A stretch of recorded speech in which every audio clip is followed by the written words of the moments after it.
everybody, and thank you again for tuning in and listening to my thoughts. I had an interesting day yesterday, and it taught me a lot. So today what I want to talk about is anxiety, and I get anxiety a lot. I do. I've come a long way to control it, but it stills it steals time, it steals energy. So I try to control it so that I can regain that back. And yesterday, I thought I was fine, and my morning start off kind of turbulent. It actually started the day before yesterday because I went to go pick up my children from school, and I turned my car off. And when I came back, I couldn't restart it. And I'm like, what the heck is going on? So I had to call my insurance company because luckily for me, I paid for the roadside assistance service. So they came and they gave me a jump. And they told me to let my car run for 45 minutes. I said, okay. That's how long it took me to get home, 45 minutes to an hour. So when I turned the car off, before I turned the car off, I said, let me turn my car around to the other side just in case my car doesn't start up in the morning. At least when I get the help that I need, they can get to the hood of my trunk right away.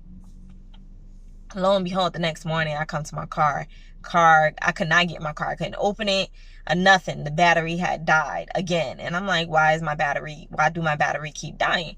So I was getting little signs that it was something wrong with my car, but I just didn't have the time, or rather, I did not make the time necessary to go get my car checked out.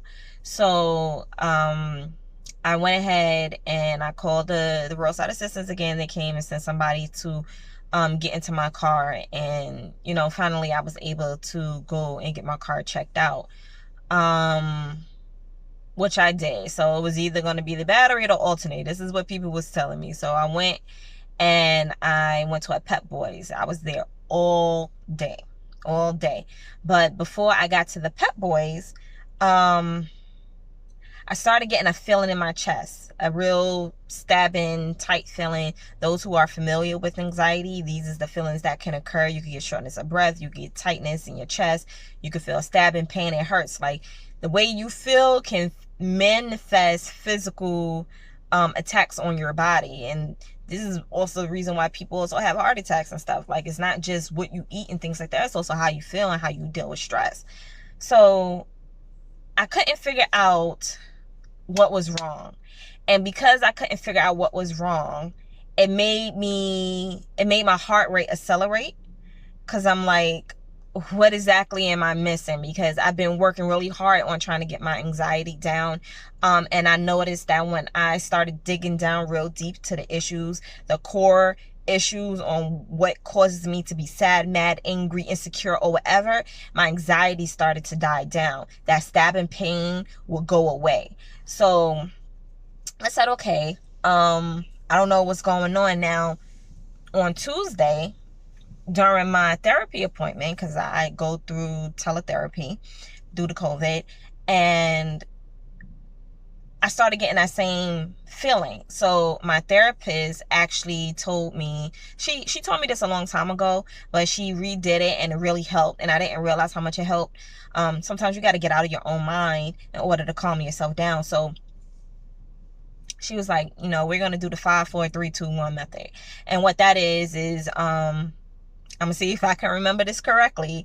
If not, then I'll correct it in my next video, or try to edit in a correction at the end of this video. But 5, 4, 3, 2, 1 method is a breathing and conscious exercise that helps you to calm your anxiety if you're going through an anxiety attack. So you start out by closing your eyes. You do deep breathing through your nose, hold it for a few seconds, and then you let it out. Once you do that, then you're gonna say out loud 5 things that you can see around you. So you start looking around and you name 5 different things that you can see around you. You take another deep breath through your nose. Well, not deep, but like you're kind of clearing out your chest. So you take a deep breath through your nose, Hold it and then let it out. Then you're going to name 4 things that you can touch. So you look around you and you're going to touch 4 different things. It helped me when I touch these things. I describe the texture and why I like it, or don't like it, or if it doesn't even create a reason why I like it or don't like it, I just say, it feels like this. I try to relate it to something. And then you take a deep breath, you hold it, you let it out. Then you're gonna name 3 things that you can hear. So, you listen, and you become aware again of your surroundings. So you listen for 3 things that you can hear, and then you breathe, you let it out. Then it's 2 things that you can,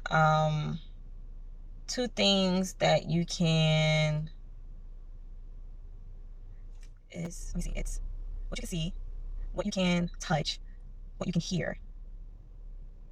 I think it's, I'm gonna do it over and I'm gonna put that in this video, but it's dealing with your senses.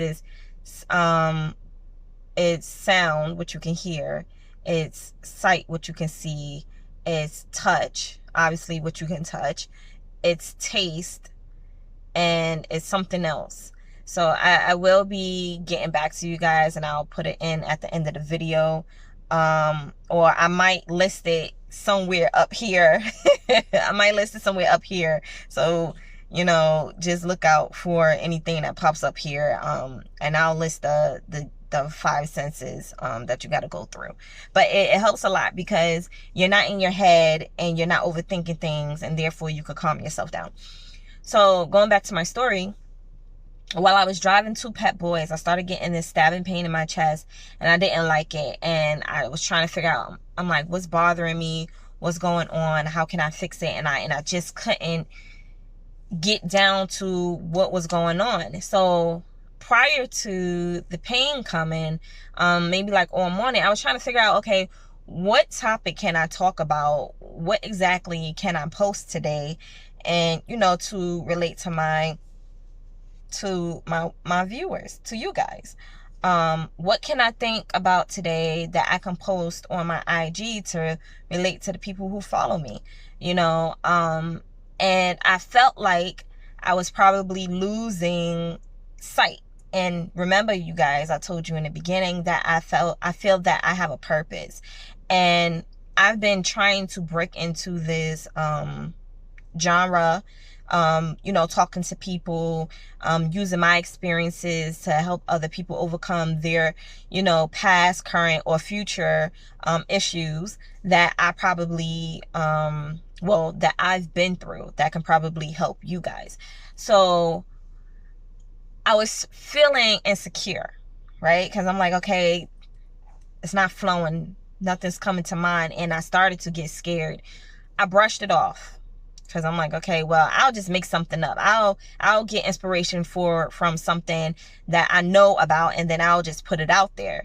And so I was thinking about what to post for the channel or whatever.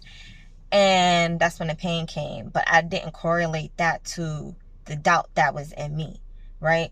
So it wasn't until I was sitting in Pep Boys, and my cousin, who I love so much, one of my favorite cousins, he's on his path too. He's been on his path, I believe, longer than me, of spiritual enlightenment, right? So I could be wrong, but like I mentioned in a previous video, you may look at somebody and say, oh, they know more than me, when obviously you don't know because you haven't talked to them. You really don't know what somebody else has been through, how long they've been going through it. So, but I feel that, he can teach me a thing or two. So I'll just leave it right there. But he sent me a site, right? He sent me a site, and I don't know why he did that, but I asked him, like some of you guys, to look at my YouTube channel and review my videos and give me honest feedback. And he couldn't view them all that evening. So the next day, which was yesterday, he went ahead and he sent me this site. He said that, the site was, my channel was good and everything like that. So he recognized a part of him and me, And I think that's why he sent me to this site. So the site is dealing with angel numbers, right? And I'm so into that stuff. I'm really into it because I feel like you get your signs from somewhere. Whether you go to church and you get the Holy Ghost, or if you're more on a spiritual path like I am, I'm not so much religious than I am spiritual. I'm connected to what's around me. I get my divine instincts and things like that from the universe. This is what I believe. Everybody's faith is different, so I don't negate anybody's belief systems. Everybody needs a belief system. You have to have one in place in order to be whole. Okay, so my belief system is spirituality. So he sent me the site for the angel numbers, and the time that he sent me the post, I looked that up, and it was really accurate. And then the time that I responded back to him, thank you, cousin, for sending me this site. Thank you for sharing. When I looked up that number, it was I believe it was, oh geez, what time it was. I'll put that up there too. I'm gonna put that up there because it was spot on to what I was going through. I think it was like 10:18 or something like that. And when I read this message, it put into perspective what was wrong with me. And just like that, my anxiety started to dissipate. The stabbing feeling that I was having, it started to dissipate. And you know how you have a tub full of water and you pull that drain, the stopper out the drain, and all the water just goes down, and it's like, I don't know, the bathtub is taking a big breath or something like that. That's how I felt. I felt like I was being filled up with anxiety. And then once I got the perspective that I needed to understand myself, it was like I was able to go, and I really did take a deep breath. I was like, and I felt so much better. So when you have anxiety and you're able to pinpoint what's bothering you, and you're able to accept whether somebody comes along and they tell you, they point out things maybe you can't see, or maybe you go to church and you get the message through the word, or maybe you read a book and it may not have nothing to do with what you're dealing with, but a specific passage or a line, a sentence just jumps out at you. This is your divineness, right?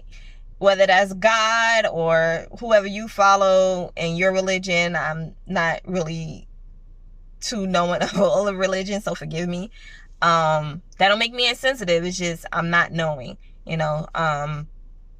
but that's your messages coming through. And a lot of people at times, they'll pray and they'll feel so desperately in need of a sign. God, give me a sign, please. Or they'll think, I need to know something, like something got to change. I don't know what, but something got to change.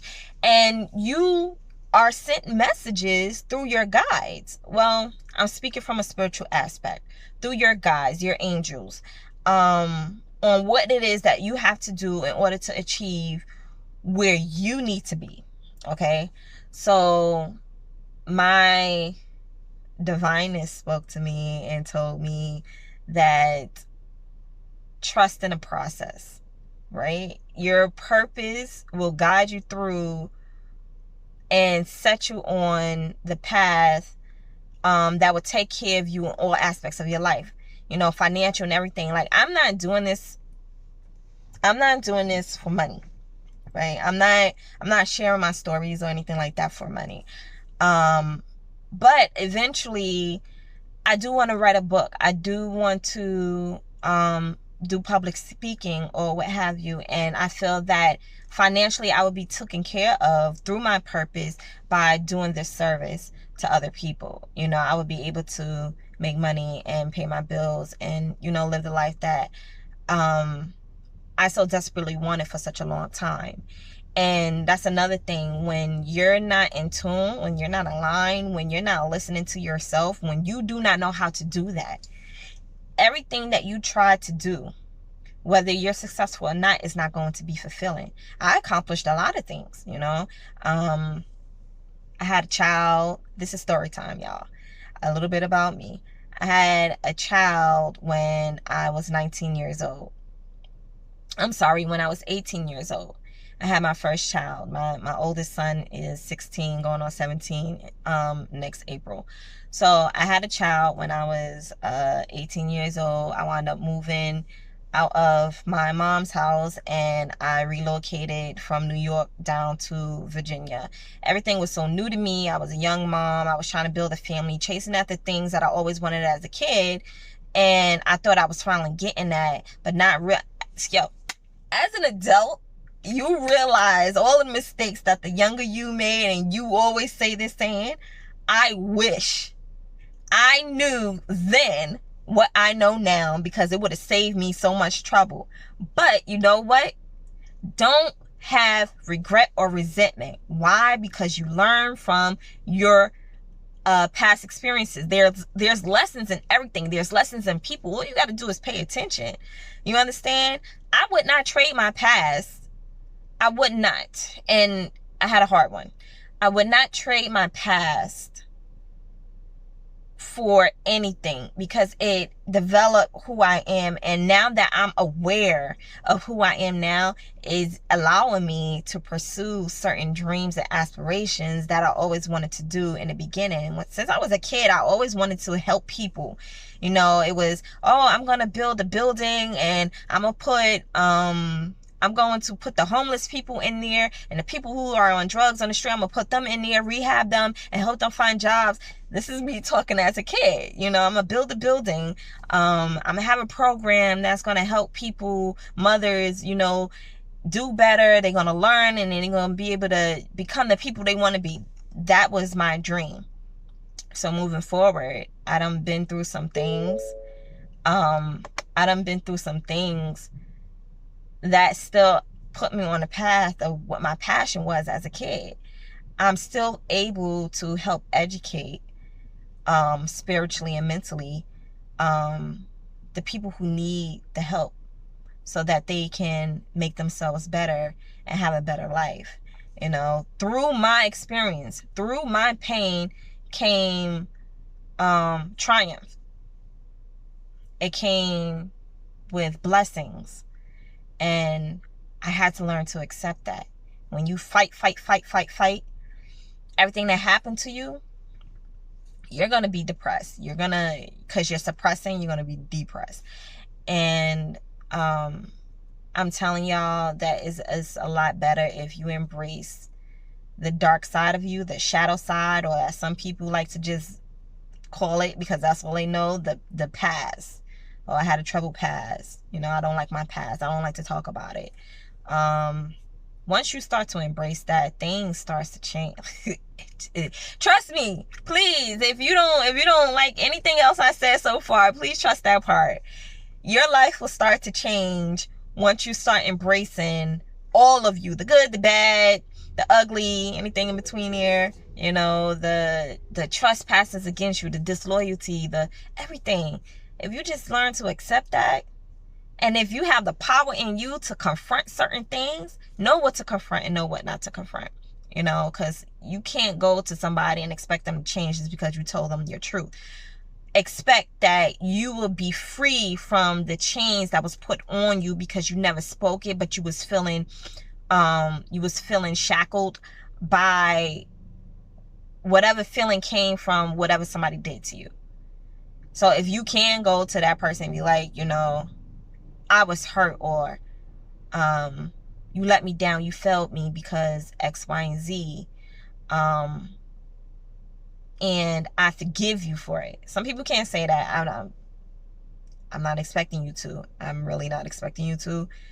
But if you can eventually get to that point, then you will feel empowered, and you will feel free, and you will feel released. Why? Because the truth will set you free. The truth sets you free. Not everybody can handle the truth. Not everybody can handle a mirror in your face, in their face, you know. So don't expect somebody to do something drastically different than what you just yourself decided to do. You understand? It's contagious, but it takes time. Okay? And then some people is just so stuck in themselves, drowning in whatever misery was created in their life, that they really don't know how to do that. But through watching you, if you guys are close, then they can actually take those first steps to do better. So I'm saying that because I'm watching it happen to certain people in my life right now, and it's amazing. I can't even take credit for it. What it is that it's the light inside of you. It's that positive energy that people already had in their mind that, oh, I can't do something, my life is horrible or whatever. But then they see that you're doing it, and you was one of the main advocates. Oh, I had a hard life, I can't take it, I'm depressed, I'll stay to myself, blah, blah, blah, blah, blah, blah. But then they see and they admire, and then they want. And if they want bad enough, they'll start to do. Right? So back to my story, because like I said, story time, I wanted to explain to y'all a little bit of what I've been through. It's going to be other videos where I get into more detail about my experiences and why I have the authority to talk about certain things that I'm talking about. Your authority comes from your experiences. Don't let nobody negate what you've been through. Okay? So had my first child at 18. I moved out, moved in with my boyfriend, or rather my boyfriend moved in with me, and I was the one who was paying the bills, and it became stressful, and I wound up losing my money. Oh, the first apartment that I had, somebody done broke into my house, child. Ooh. Now, I was already angry, right? I had a lot of stuff in me. I was an angry person. When I realized somebody broke into my house, they stole my computer, they took some jewelry, they stole from my baby, y'all. They done took his Timbs, they done took some of his clothes. I was angry. So, and I got a butcher knife. Now, when I came home, it was mad people outside. When I came outside with that knife, was nobody to be found. And I was yelling, and I was cursing, and I was like, oh, y'all wanna disappear with it. It was bad. I had anger issues. But I was mad because you stole from my baby. You done stole from my child, and it was no way I was letting that go. Or so I thought. I wound up moving from there. Real uncomfortable relationship. Bad experiences, you know, but I wound up having another child, my daughter, and I wasn't sure how to take that because I didn't want to have another kid. I wanted out of the situation that I was in. And when I finally was starting to get enough courage to move on and out, I had another kid, and I was like, you know. So going back to broken Tisha is like, you didn't have your dad growing up, you didn't have your dad in your household, you know, be a complete family, because that's what I wanted. Be a complete family, allow your children to have a father. So 19-year-old me, soon to be 20-year-old me, because my daughter was born in September, so I had her when I was 20. I'm sorry.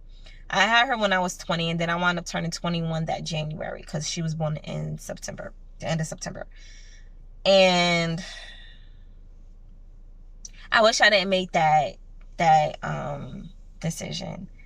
At least moving forward with their father. I'm grateful that I had all of my children, because all of my children taught me something different in a different way. They developed parts of me that was underdeveloped, so it allowed me to grow. But I was still doing a disservice to myself because the decisions I made was based on providing something for them that necessarily wasn't the best thing for them, but it was absolutely the worst thing to do to myself. You don't stick in a relationship trying to force somebody to be something that they don't want to be, or show signs that they cannot be right now, just for the benefit of your children. Your children is going to be okay as long as you're okay. Your children is going to be okay as long as the other parent is okay. Mothers have a very valid, a very strong and pivotal role in every child's life. The mother is responsible for society, period. It's my opinion. You can accept it or not. But first person they come in contact with, that we all come in contact with, is the mother. The mother is the nurturer. She's the caregiver. She raises you up in the household. That is her role. Not saying she can't have a career, but that is her role. The father is supposed to be the provider and the protection. That is his role. Not saying he can't be at home with the children as a domesticated man. I'm not saying that. I'm just saying there are roles that was designed specifically for the gender. Okay? And the mother's role is very pivotal. She raises the woman and she raises the man. You understand? And sometimes she got to raise the dang on husband, y'all, because their mother didn't do the good job. So, there's a lot of songs about that.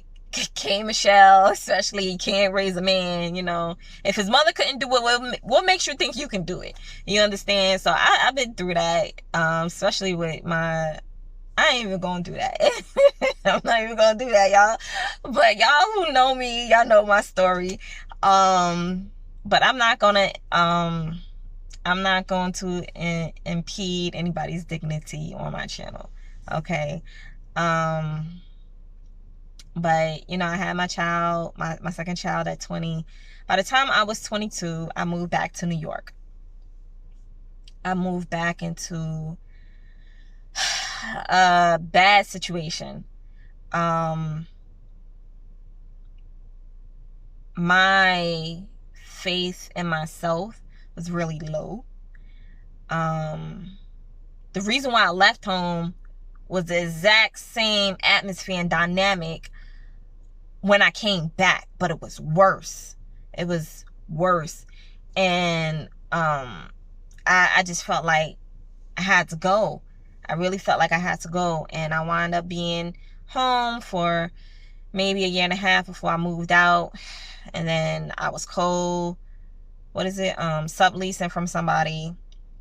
I was going to school. I was getting my associates in business administration plus accounting. And that took me 18 months. Yes, it's a trade degree, but so what? It's my degree. I did it. And a lot of people don't go to school, get a degree, and then apply it to their life. I applied mine, okay? So, pat on my back. I couldn't do that before because my accomplishments was like, so what? I did that, so what? While other people was like, you accomplished so much. And I'm like, did what I had to do. You know, give yourself the credit. You need to. So I was subleasing an apartment, not too far from home, and I was going to school. I was doing my thing. I get acne, y'all. I get acne. This comes from stress. Sometimes it comes from my hair. I cannot let my hair be dirty. It breaks me out. I gotta take these braids out soon. But it comes from stress. I've been stressing since I was little. And then when I grew up and came into puberty, it was in high school, it was acne all over my face, dark marks. I was like, I can't. I used to wear makeup when I got older. That made it worse. So I stopped wearing makeup. I may do my eyebrows or put on eyeliner or whatever. But I had to stop doing the foundation and stuff because it was just too much. Then it was just makeup everywhere. So what I'm trying to get at is when I was in that apartment, I was subleasing it. I turned something that was ugly because the apartment given to me, it had brown carpet. It obviously had some type of roach. I was subleasing an apartment from the projects, y'all. Like, I know that's illegal, but I need to get out of home and I had to get my own. It was a 2-bedroom apartment. The rent was good. I said, okay, I'm gonna take it. So I did that, and I was proud of myself because I put in work for like 2 weeks. I tore down the ugly wallpaper. I painted. I changed the light fixture so the lights was bright. I'm never one for curtains because I like natural sunlight, so I didn't put up any curtains or anything like that. I took out the stove. I put a new one in there. I got me a nice little combo washer dryer unit. I did that. I cleaned out everything. it was good. I put carpet in both rooms. I put down towel in the bathroom. I do have a knack for interior decorating, so I like doing that. That brings me joy. Hopefully I can turn it into a stream of income one day, you know. But that brings me joy. So I did all of that, and I was comfortable. I finally had a space of my own with my children that I was comfortable in. Okay. But life tests you. Life tests you so much. Because it was in the projects and I was never raised in the projects, I had a natural, I don't want to get to know anyone. I'm gonna stay to myself, because this is how I know to be safe. I'm not gonna put myself out there to be friendly with anybody in the projects. I heard too many stories on the news and stuff like that, so I watched my back. I was in my house, and then when I was out, is because we was out the door. My kids was going to daycare, I was going to school, and I would come back, you know. We went, and I actually enjoyed those times. It was stressful, but I enjoyed knowing what my responsibility was and being on it. Like, I did school, I put my kids in daycare, I had a system where my aunt picked them up after daycare when I was running late. I took them home, I cooked complete healthy meals, like they have veggies every night. You know, when we went food shopping, it was me and my two little ones, you know, and you know, the supermarket was like a couple of blocks away, so we would walk groceries, falling over the shopping cart. My little man would help me carry bags, my daughter would help me put stuff away, you know. And then they had their system too, where they'll watch their little movies or whatever. When I say it's time to clean up, they knew their chores. It's not like that now, y'all. These teenagers can work a nerve.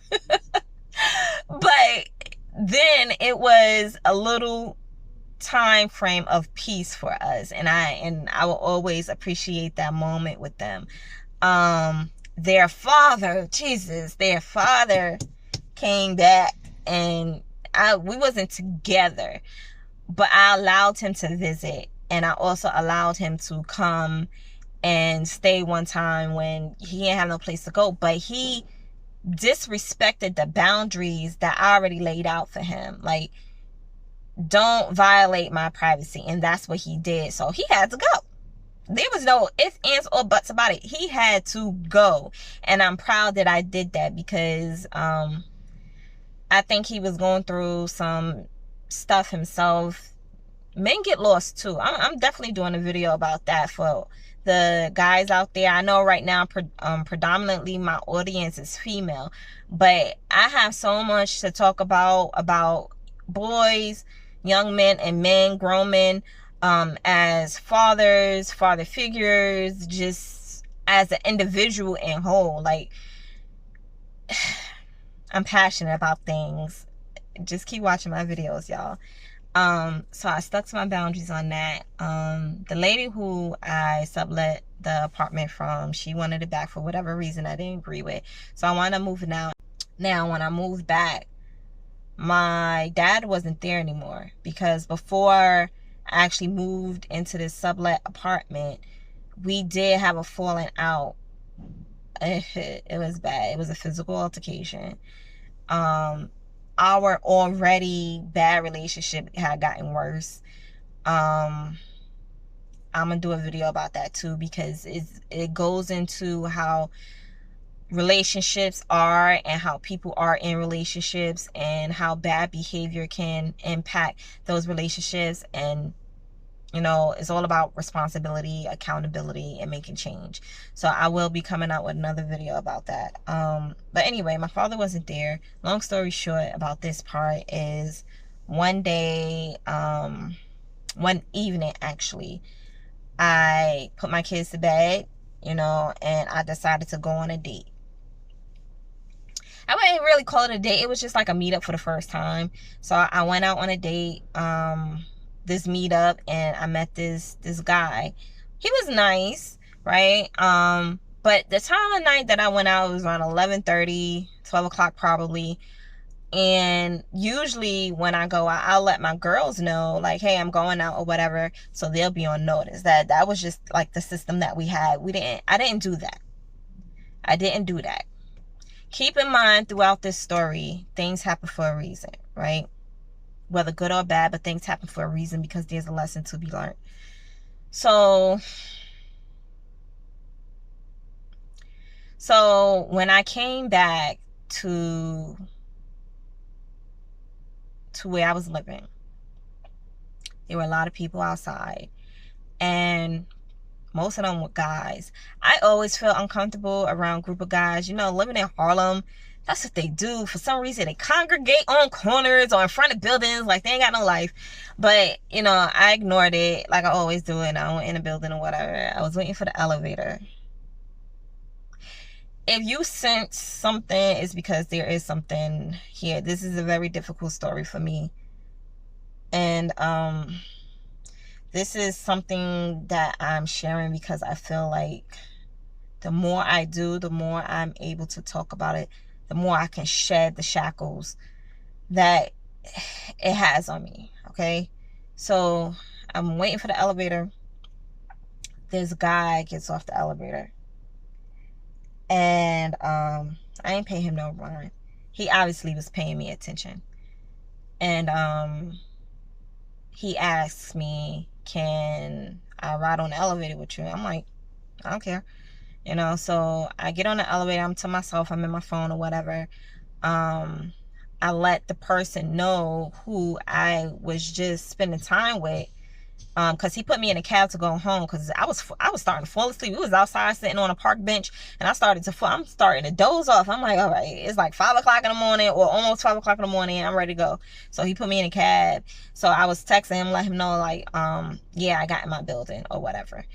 No, I got home. So the guy is talking to me or whatever, and he's asking me questions, I guess trying to get to know me or whatever. I already knew where this was going. Like, you want to get my number. That's what they all tried to do. They tried to get my number. So I had laughed at something he said or whatever. He was like, oh, I like the gap in your teeth. He was like, yeah, my daughter has a gap. And I'm like, okay. So I realized that he never pressed the floor. He never pressed the floor. And I was like, okay. So I get off the elevator. He gets off the elevator. And in the back of my mind, because one, I'm already like, I don't trust people. So I'm like, okay, let me wait here in the hallway. I'm not even going to walk to my door because I don't want him to follow me to my door. I got my kids in the house. That's what I was thinking. So I'm sitting in the hallway. I'm so tired. And now it's like 5:30, around somewhere like that. I'm like, I'm so tired. And he's like, oh, yeah, something he said. I don't know. I had asked him why he was in the building. Like, why are you in the building? He was like, he was at the party that was on the 5th floor. And I said, oh. And he was like, but I don't know anybody here. And I was like, okay. So I'm like, yeah, well, I'm really tired. I'm gonna go. And he was like, oh, well, here, take my number. And we can talk sometime. I said, okay. Whatever is going to allow me to go and him to leave. I'm like, okay. I put his number in my phone. And then he was like, yeah, you can call me now. I was like, what? Why? He was like, because you probably didn't put my number in your phone or something like that. I was like, all right. So, no, I gave him my number. He asked for my number. I gave him my number. And he called me, because he wanted to make sure I gave him the right number. So I'm like, all right, well, I'm going to go now. I started walking down the hall where my apartment was, and he follows me. I stop, and I'm like, what are you doing? Now, he already propositioned me sex. He was like, oh, let's go to, let's go get a room or something. I'm like, no, I don't know you. So he follows me. He was like, come on, I'm just saying, you know, I'll make you feel good, blah, blah, blah. I'm like, no, I don't know you. So he starts closing doors. Like, where my apartment was, is 2 fire doors. And down the hall, at the end of the hall, is 2 apartments. He started closing doors behind him. I was like, what are you doing? I'm starting to get scared now. So I'm not going to go through all the details. Long story short, I wound up being raped. Okay?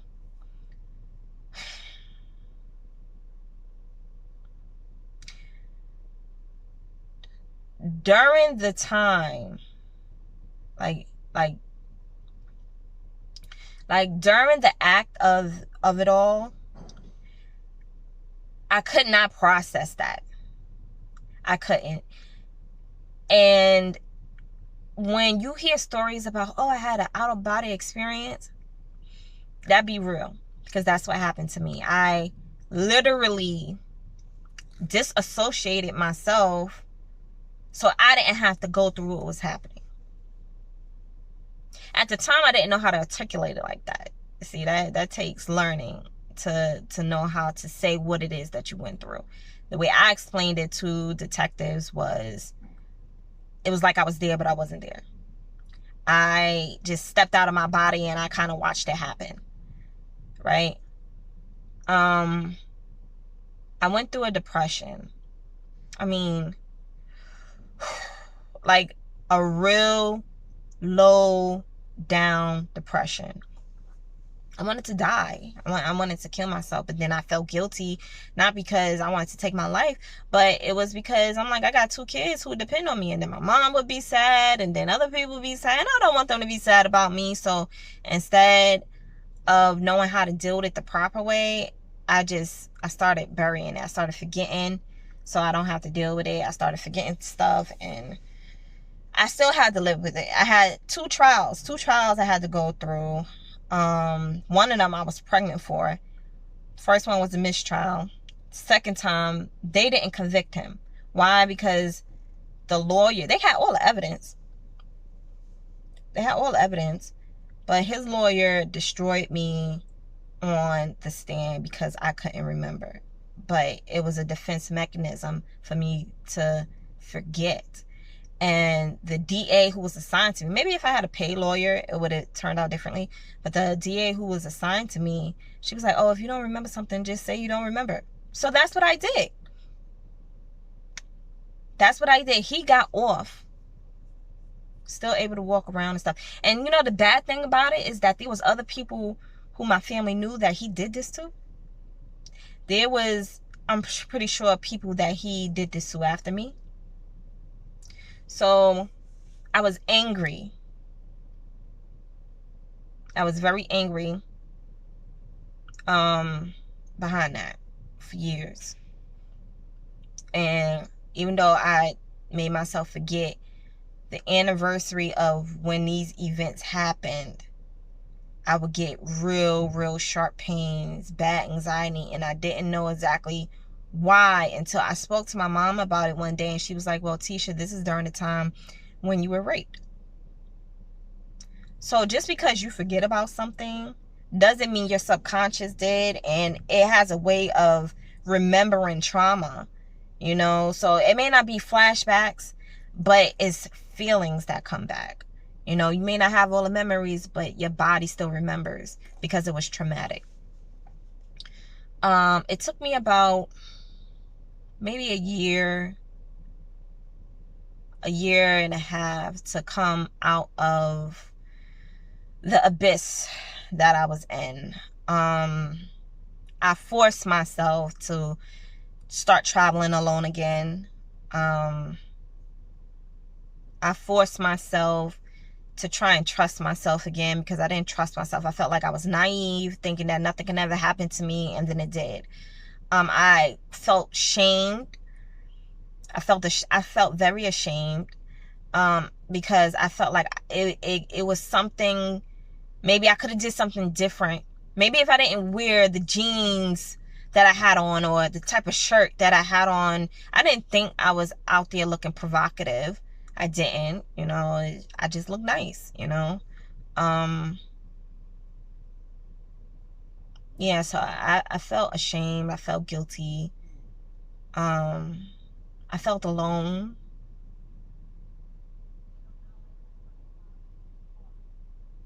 Yeah, I'm sorry. I had a flashback of the time I was courting. I actually had some family members show up, and looking at them while I told the story was like putting a mirror in my face and like, yeah, that did happen to you. And I kind of broke down, understand. Anyway, it took some time for me to get over that. I never got over it though. I thought I did, but I never got over it. Instead of hiding in the house and not going out and being afraid, I wind up going out and drinking. I developed an addiction to social drinking because I didn't buy alcohol and sit at home and drink. I didn't do that. When I went out, because I felt so insecure and I felt scared, even though I was with my girls, I still was carrying around the shackles of that rape because I felt like it was something taken from me that I couldn't get back. That's what I felt. My grandmother told me, she was like, can't nobody take nothing from you that was never theirs to begin with. She said, that little thing in between your legs, she said, that's just skin. I didn't really understand what she meant by that. I'm like, Grandma, what are you talking about? I didn't understand what she meant then, but it's true. You can only give power and dominion over your flesh if you allow somebody to have that power. And it's really hard for rape victims or molestation victims to own that because it's so hard to get past the physicality of what happened to you, right? It's so hard to breathe. It's so hard to feel like yourself again because once you go through it, you can't undo it. So it's like, how can I move on? How can you say, oh, this too shall pass? You always constantly living it. I still live in it today, but I'm starting to accept what happened as unfortunate event. I'm still a firm believer that things happen for a reason. I was meant to come out on the other side of this traumatic experience and speak about it today because there's somebody listening right now who needed to hear it. Okay, you will be okay. Don't think that it's going to destroy you. Okay, you have to learn to regain your power. You have to learn to regain yourself. It's inside of you. You are inside of you. And when you go through something like that, you tend to bury yourself inside of you and you don't know how to fix it. Okay, even if you go to counseling, therapists are doctors. They treat the body. They may try to help you navigate the mind, but they cannot fix the spirit. You have to go to a doctor in that field. They are called specialists, right? You don't go to a regular doctor to get your teeth checked out. You don't go to a regular doctor for an eye exam. You go to an optometrist. You go to a dentist. So you don't go to a regular therapist or psychotherapist unless you have like chemical imbalances and stuff and you can't control your mind or whatever the case may be. Like, they can help with medications, which I don't think anybody truly needs long term, maybe in the beginning, because I had to get on medication at some point to help with my anxiety because it was really bad. It was really bad to the point that I would hyperventilate and feel like I cannot breathe. But short term, because along with medication, you got to do the work to become stronger. Therefore, you won't be dependent on the medication, and then you can stop using it. So when your spirit is hurting, when you feeling down and sad or whatever, you can start off with a therapist, but understand that what you're looking for, you're not going to find it in a therapist, because what they learned is from books. It's not from life. Now, if you got a therapist who went through what you went through, then they can give you life experience. Then those are the ones who's going to be able to help you come a whole lot further than the ones who can't relate. Because all they know is what their patients went through.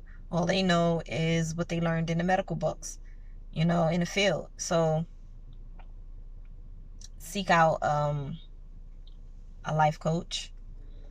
You can seek out support groups. Relating to people who've been through what you went through is very helpful.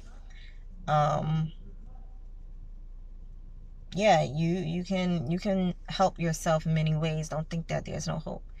So anyway, I found myself